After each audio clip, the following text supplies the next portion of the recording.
And it is important to mention that 3 prime ministers are women, which is That's also right. a very interesting thing. But before we talk about the current situation, we will talk about the history. And we are joined by Zygmunt Dzięciołowski, founder, editor of OpenDemocracy Russia.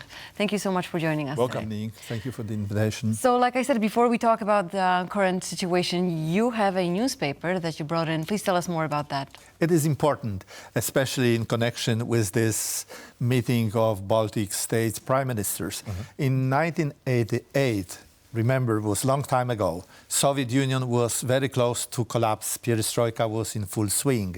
Baltic states realized they have real opportunity to regain independence.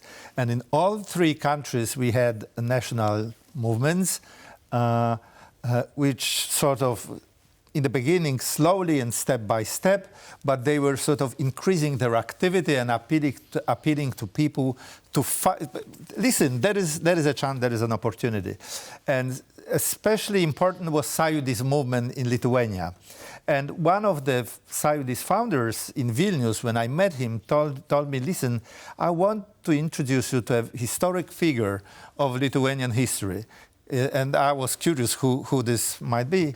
And we went to the city of Kaunas in order to meet 90 years old, the last foreign minister of independent Lithuania before the war. His name was Juozas Urbšys. And for all these Baltic states independence movements, this was a symbolic figure. He represented independence. He represented continuity of independent Lithuanian state.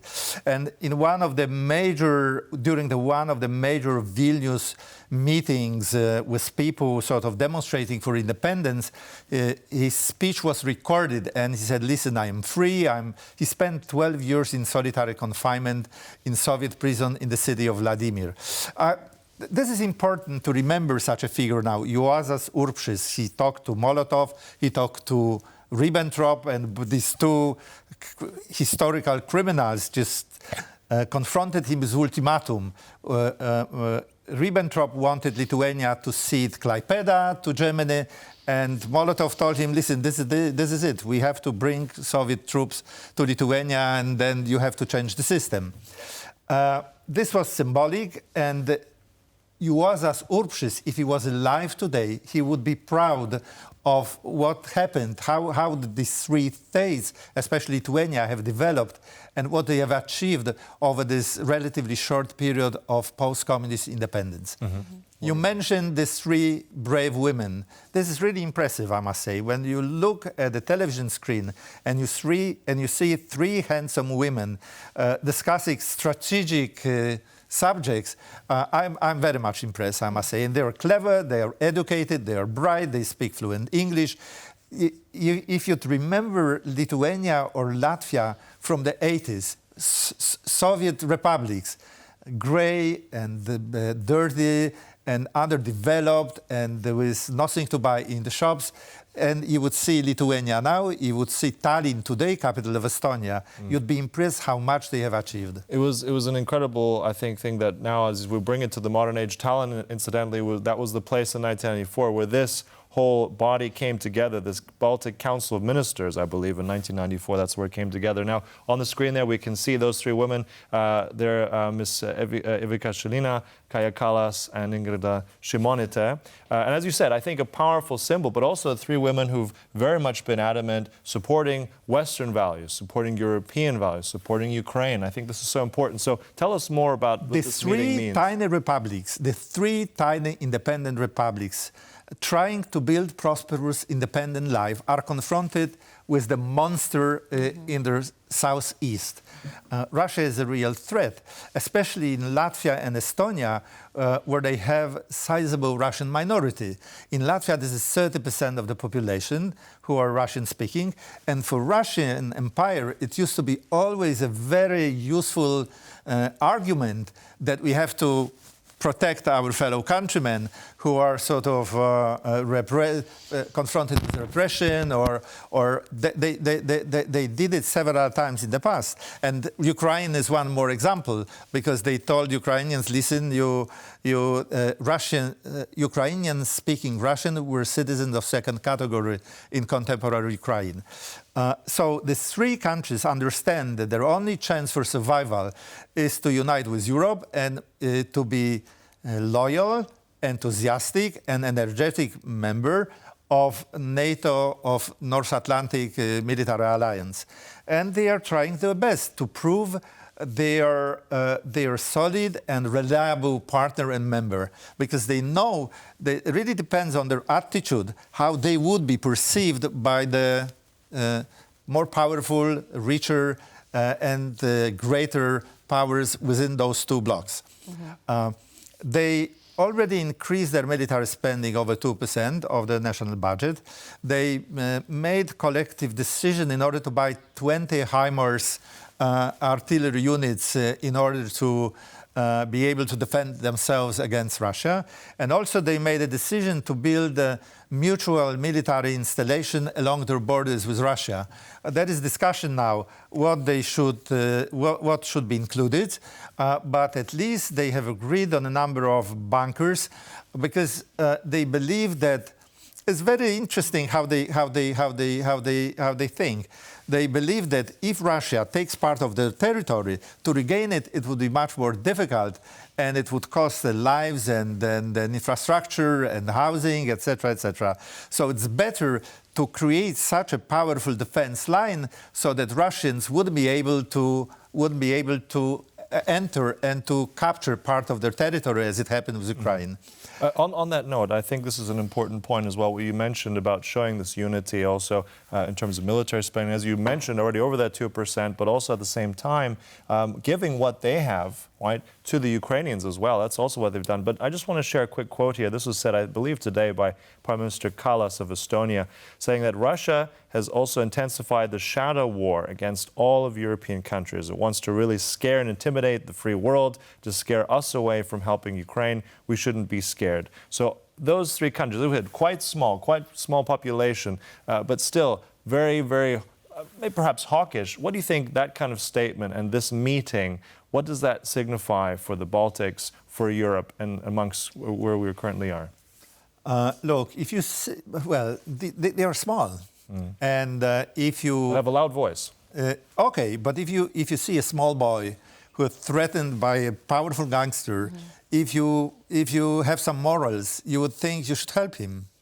And I think this appeal to European community, to international community, is appeal from somebody who feels vulnerable and knows that just by themselves they would be able to win this confrontation with more powerful neighbor.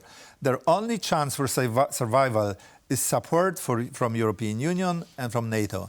That's why they stress the importance of military support.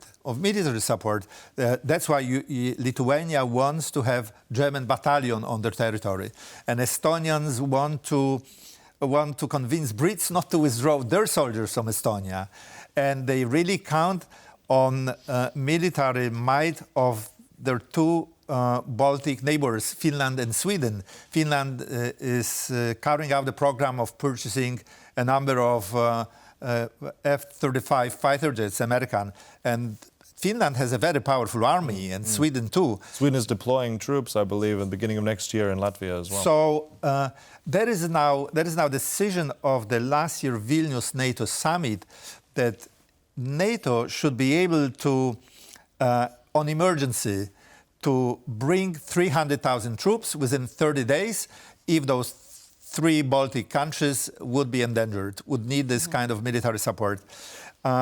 Okay, some people say maybe they are too alarmistic, or maybe they are overemphasizing. But see what happened in Ukraine. We have the best example, Russian troops, and you've seen the changes in the Russian government and what kind of political plans they have with these changes. The war is to be continued until the Russian military goals have been achieved. So those three Baltic states who've experienced really brutal Soviet occupation, with hundreds of thousands of people deported to Siberia, with hundreds of thousands with thousands of political prisoners, they know what is to be afraid of. Well, of course, and I think that history that you're talking about is actually carving out the bravery in these countries, in these three countries. Now, those three prime ministers also talked about sanctions, how to sanction Russia so that Russia will be hurt, and Putin personally. What do you think of that? Seeing the sanctions that are implied right now, and new sanctions, what can we do more? The question of sanctions is very sort of painful, because I believe they didn't work out to the extent we hoped them to work, and Russia has found ways to overcome those sanctions, taking advantage of Chinese and North Korean support, and Chinese and Iranian. But at the same time, we see some crazy things like the country of South Asia, of former Soviet Republic of Kyrgyzia, increases foreign trade with Russia maybe 5 times or 6 times, because these are all goods which are sold to Kyrgyzia in order to overcome Russian sanctions. From Kyrgyzia to Russia is easy. From the west to Kyrgyzia, it seems also easy. In some areas, sanctions have worked out, but they haven't been as sufficient as they should be. And the appeal, especially, we have the problem of confiscated or frozen Russian financial assets, $300 billion, which should be used, which should be transferred to Ukraine in order to help them to finance their military spending. From this point of view, again, the appeal of 3 small Baltic republics is important. They are in the position, they know they were confronted with crocodile. Right. I remember once in 2008, I met Georgian Minister for Reintegration. He was in the cabinet of Prime Minister Saakashvili. His name was Yakubashvili, and said, listen, you know, Russia is crocodile with very powerful teeth, and we are confronted with a crocodile. And if we are not helped, this crocodile would cut our heads. I mean, being helped is one thing, but also the unity between all the Baltic state countries. It is very important, and they demonstrated unity during perestroika times. In 1990, I remember watching long line connecting all 3 Baltic capitals. Hundreds of 600,000 people came to the street and stretched their hands in order to demonstrate this unity and their wish to regain independence. Right. And I think that unity remains. I think it's now even a longer, powerful unit between all of Europe. So, look, we'll have to conclude it there. Thank you so much, Zygmunt Dzięciołowski. Thank you so much for coming and sharing your insights with us today. Thank you.